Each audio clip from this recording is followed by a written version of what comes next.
So hello everyone. First of all, I do thank to all of you that had the time to take a look at my first observation related to the case I named case number one and briefly presented on June 30th this year, including the presentation video itself. Now I'm going to give observations about written correspondence between engineer and contractor from the day number 49 to the day 106 when 60, sorry, when engineer finally issued determination. I will have to return from time to time to some statements and quotes from my first observation part due to their importance for the case as the whole. I will continue using the best possible word, imprudence, when observing contents or exchange letters and mutually submitted documents. Now I will start now with contractor's letter submitted on the day 49. It named the reply to engineer's letter number that's and the substantiation of notice to claim of additional works and extension of time of completion, blah blah blah, etc. The following imprudences have to be emphasized from the just formal, from my point, the formal legal point of view. Letter title and the very first sentence, where contractor confirmed the receipt of engineer's letter and answered in accordance with paragraph 3 of the subclause 20.1 FIDIC Red Book 1999.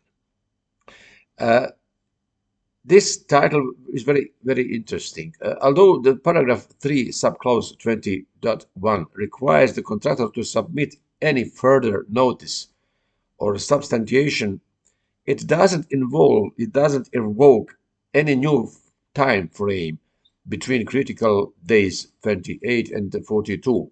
Even if there would be such a new deadline, it has to be agreed between contractor and engineer according to this subclause.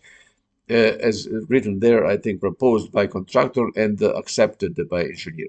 Since there was not any such agreement, contractor had to submit evidences of any kind to substantiate his or her claim, exclusively up to the time frame 28 days for the first claim notice and 42 days for the fully detailed claim. Calculating both time limits from the day when he or she became aware or should have become aware of the event. We discussed by the first observation, okay, we didn't discuss, I mentioned the first observation, but we are already by the day 49, and so calculating even from the day number 1, contractor is formally late with fully detailed claim submission. The day 42 is mostly, let's say, kind of a killer for contractors.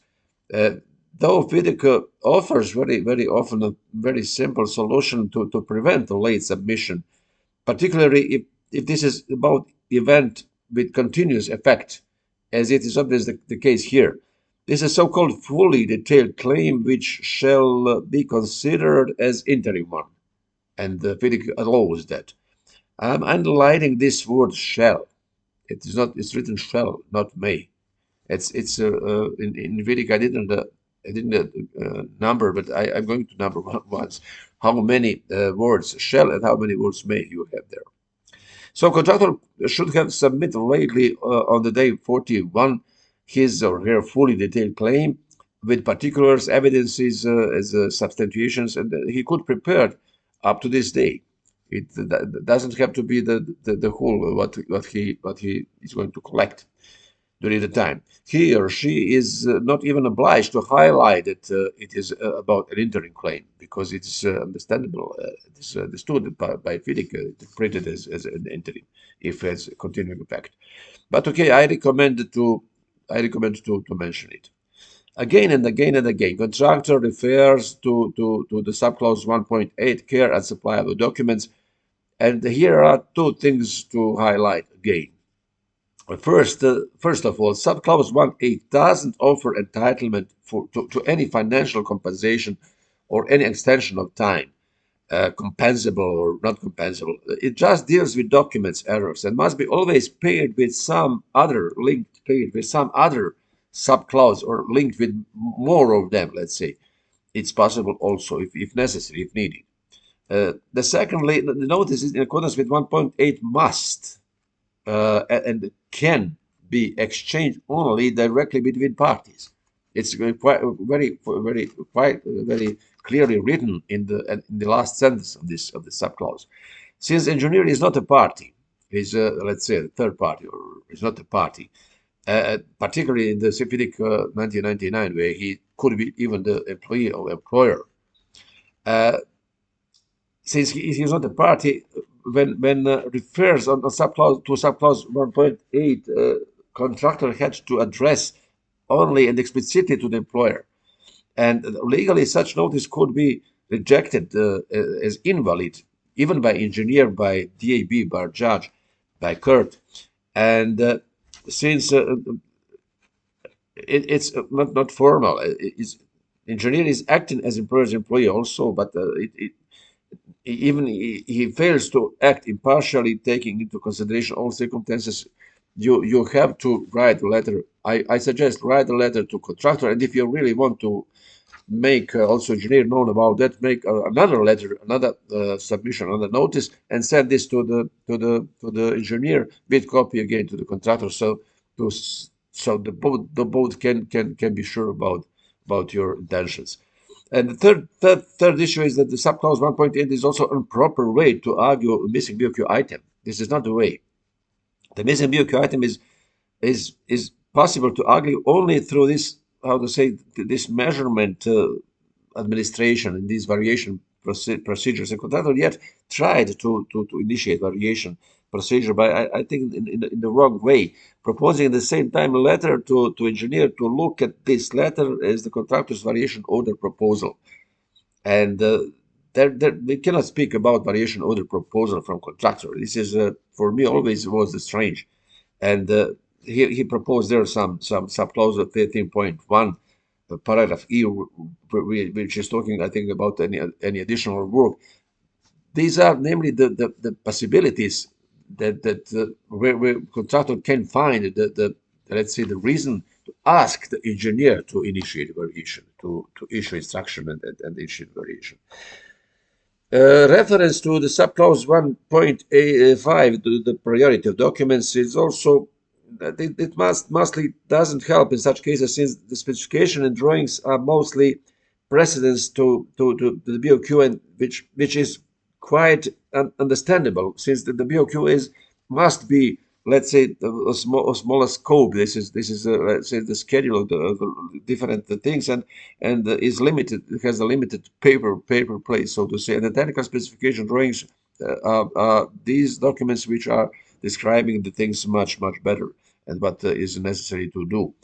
And okay, it's to be checked also in the particular conditions. If something was changed, I'll also check the detail, the preamble of the BOQ, where the measurement type should be in a way described, announced, or at least described the best way. And contractor statements about possible deliberate and even criminal act by engineer is not quite good way to go through the possible dispute tomorrow. This one where he surely is going to initiate claim procedure if his or her variation proposal is rejected, and all these things from the letter named as claim notice substantiation, really it's that they do not deserve any comment. Now I will say something about the engineer's letter named existing underground structure, something like this, as answer to contractor's previous letter. And polemic with contractor is in regard to the subclause 1.8 has really no sense from the engineer side. As a nice engineer, the first time when contractor invoked for subclause 1.8 provision, I would give my interpretation, and I would ask contractor to respect the communication rules given also in the subclause 1.3, of course, with a copy to the employer. I can also discuss with the employer about that before if he agrees, but as engineer, I have the right to put the contractor in both parties in the proper way on time. This is my obligation according to contract, and not to bring them in the bad, the worst position. Engineer imprudently, in this case, came into further endless polemic with contractor about criminal acts, about some intimidations. Mentioned, you can listen my video, entitlements to the essential time for completion, etc., etc., etc. Invoking for some meeting held on the day 31, I think, obviously is in the absence of any written notice, any written evidence about that meeting, scope of the meeting, result of the meeting, uh, and by stating that it was agreed there at that meeting that contractors should analyze to which extent this unforeseeable event uh, uh, involved actually initiated or produce some additional costs and additional time. And this also 3 days after engineer's letter in which he argued contractor's failure to submit his notice to claim within 28 days. It was the day 28 when engineer answered. And the meeting was on the day 31st. It's rather interesting. Uh, so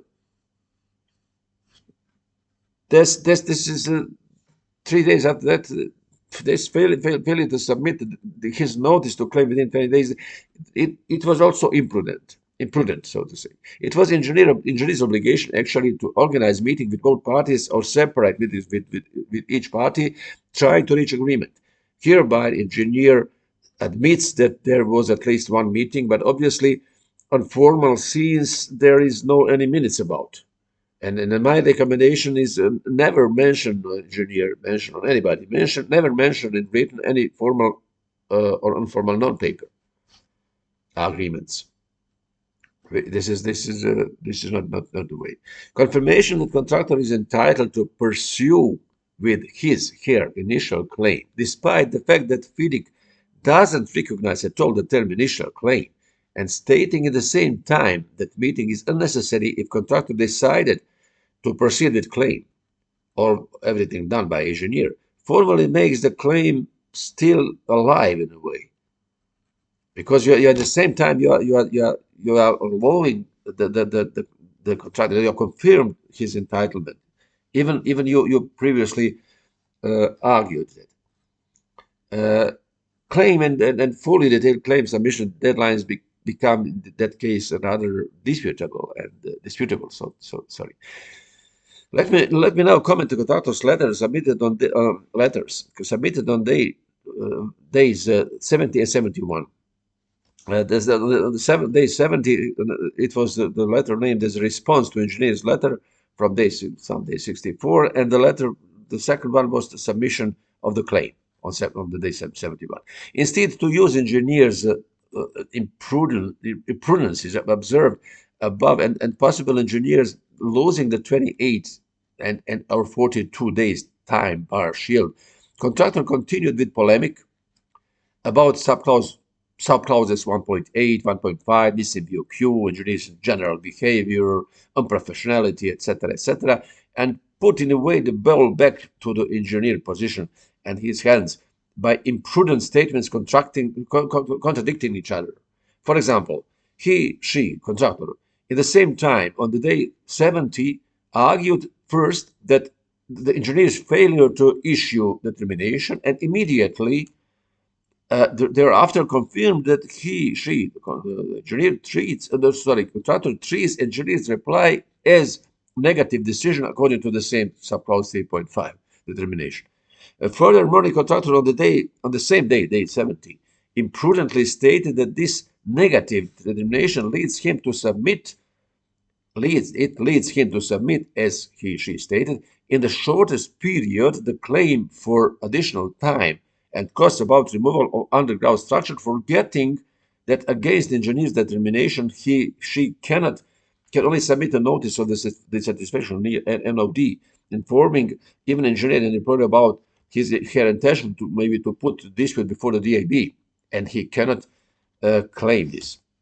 So contractor, after aimless moving, I have to say, wander from subclause to subclause at the end came back to the uh, to the original first one, and actually the issue which caused the case, the event, subclause 412. The claim notice contractor announced to be submitted on day 7 in the shortest period, and was submitted on the very next day, 71. So obviously it was already prepared.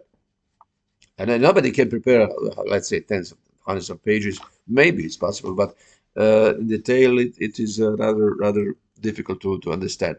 I am not really not going to comment too much contractor's claim content. I just want to highlight two details there, which is for me important. She, contractor, named the letter as temporary claim notice. This is a big imprudence. Although FIDIC doesn't recognize or define at all the term temporary claim, there is interim claim and temporary not. There is in FIDIC already mentioned mechanism based on the interim claim, particularly because in the same claim, contractor confirmed continuous effect of the event and stated even that just after the work's completion, I think something like this, on underground structure removal, the final claim shall be made, which again brings the issue back to the 412, that contractor could use this to explain the continuous effect and issue the interim claim. So to buy the time, and put the flag in the ground to stop the clock ticking for 28 or 42 days. Contractor listed several sub-clauses making the basis for the claim, but despite the fact that he or she in both letters they made on day 70 and 71 respectively explained that as unforeseeable physical condition, it doesn't have sense. Didn't have sense. So there was no subclause 412 there, and in the list. So the contractor is his pivotal possibility to prove didn't list that his pivotal subclause, which could have been used to prove the costs extension of time by using, of course, all other listed and linked and paired subclauses just as the triggering points or supporting points to this core one. So this is that's what I told you on the first observation. But be very careful and be very exact and precise about the core subclause or subclauses entitled you to something. On the day 112, that's exactly 41. This is indicative. 41 days after receipt of contractor's claim. Instead, to determine again above mentioned formal contractor's failures from the days 70, 71, and again and again and again went into polemic with contractor, which resulted with imprudent submission of one document called initial claim response or something like this. FIDIC Red Book 1999, I think only 2017 here, but for some different reasons, it doesn't define any initial response to the claim validity. Engineer has to follow strictly the obligation described in the subclause 20.1 and act this according. If really needed, answer at the very last day before deadline to keep his 42 days shield, let's say. And very precisely it has to determine, that's to say, reject or accept claim. Or as mentioned many times, issue an interim determination requesting additional particulars, evidences, invoices, records, etc., photos, I don't know, price breakdowns if he didn't have time to make everything analysis, which is also possible because of the many other duties that the engineers and the other have on the side. I'm really tired to comment anymore the whole content of this letter that contractor answer, contractor's answer also on the day 137, which was next 25 days after receipt of so simple initial determination. First of all, because you can check everything on my from my June video announcement and analyze everything by yourself. At the end of this second observation part, I just want to put in the focus one part of engineer's retrospective given in the letter dated on the day 143 as a response to the contractor's letter from day 187 and repeated even in the at least the properly named determination itself finally issued on the date 160. In this letter dated on the day 143, engineer confirmed by the following. Please listen to that. Confirmed the day 22nd as the day when the claim was submitted. Claim notice. Hereby losing the 28 days shield she already has in hands. And confirmed that on the day 71, fully detailed claim was submitted. Despite the fact that this wasn't properly prepared and named as full detailed claim, even not as interim effect, with interim effect, forgetting to emphasize the 42-day submission time limit after the contractor became or was deemed to become aware of the event. Next, confirmed that he or she, engineer, issued initial engineer's response on the day 112. Confirmed contractors replied on the day 137 as completely informal act, the document. Based on this retrospective, concluded engineer that just after that so long time procedure, he or she might proceed to agree to determine this matter in line with subclause 3.5 determination and in relation with 20.1 the claim procedure. Engineer invited contractor again for consultations meeting, proposing date and time, but leaving this time he leaves contractors to propose another term suitable to him, aware that she, engineer, was who had to initiate the very first meeting between both parties or separate with each party to reach agreement, held some informal, at least one informal meeting mentioned by him, and never for some reason, never confirmed by contractor on the day 31st and 31, and rejected contractor's invitation to the meeting, I think in some of the letters submitted by the contractor. And remained by the decision to issue the claim. By announcing this retrospective, I'm going to stop with this observation part.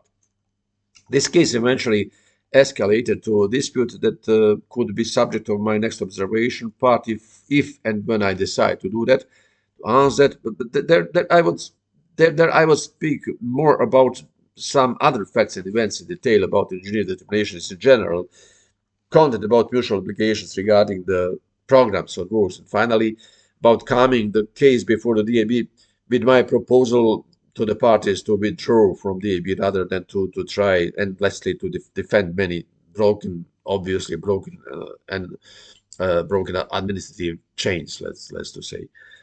I would be very satisfied if these announcements will be helpful for you to prevent the similar imprudences by administrating your projects. Doesn't matter in which role you could be. I would be also appreciated for any further comments or any observations from your side. I'm ready to answer any questions related to this particular case. Again, I'm not angry that nobody sent any specific comment. I fully understand everything, but also I'm ready to hear your experience from similar situations in other cases. And so do not hesitate to contact me. My next announcement will be very much related to the FIDIC golden principles, most probably, and other FIDIC provisions which were not respected by parties and engineer to contribute, and even in this way they contributed by moving a very simple problem into a very big demanding dispute. At the end, on the you can see here the two photos. These are the two FIDIC books. One of them is from year 1987, reprinted 1990 to 1993. This is the fourth edition. And the second one is the very first translation of the FIDIC 1999 Red Book in Bosnian language in September 2008, when I was employed in the company Remon Pruga Sarajevo, uh, which was a rather estimable and rather known and a good company for railway, tramway overhaul and structure, construction.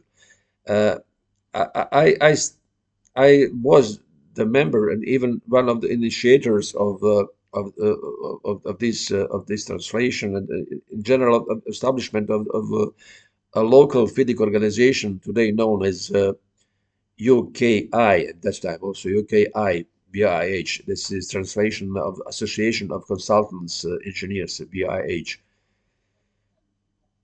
All the parties and the engineer needed to solve this case peacefully and very simply. Avoid the dispute was by FIDIC explained as you can see, and you can maybe one day I will also uh, observe make some observation from these two books. First, particularly this first one from 1987. Uh, let's say explained by FIDIC more than 30 years ago. Okay, amended 1999. Which is 27 years ago, and translated into local Bosnian language more than 20 years ago. So, thank you very much for your attention, and have a nice time, and see you again. Your spitefully, Sead Yaman.